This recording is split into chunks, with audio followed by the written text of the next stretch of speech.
cikin so ne ƙaunar ka da san ka ta kama ne. Rashin kamaradi na zuciyata ba ta jurewa ɗan gata.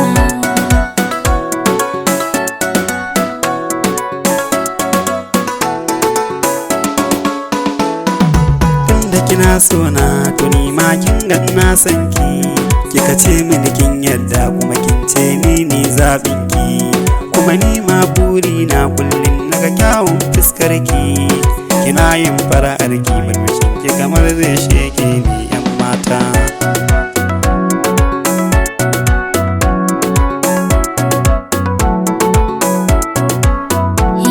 Dama na san cewa sarkin namun dawa zaki ne, da ruwan sama ya sauka da munaki nan saura kaka.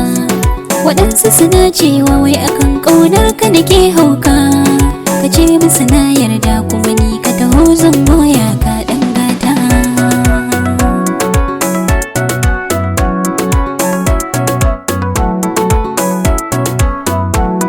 Rawa zan yi domin murna a gaban ki na tattaka, kaunar ki ta kama ni dan a guri na baki da tamka, kuma ni na san cewa a duk mata ki zan ɗauka, ko da ban duba ba hoton ki yana kan fuskata yan mata.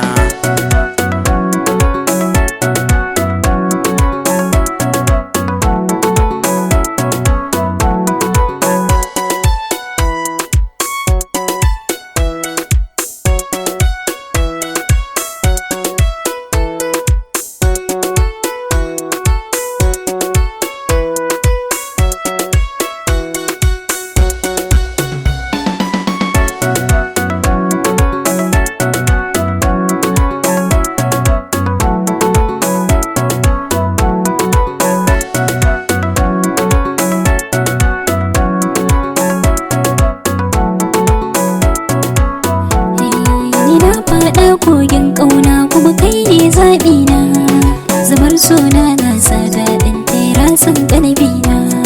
Dan Allah mai suna ka so ni ka bar ta kana suna, karfa ni ka saya ni buri na zamto matar ka ɗan gata.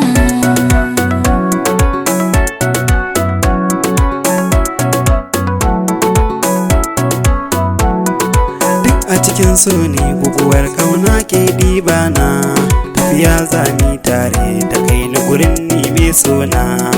Ƙaunar ka ta kama ni kuma san ka zo ya shige raina, fushin ka masoyi na zuciyata ba ta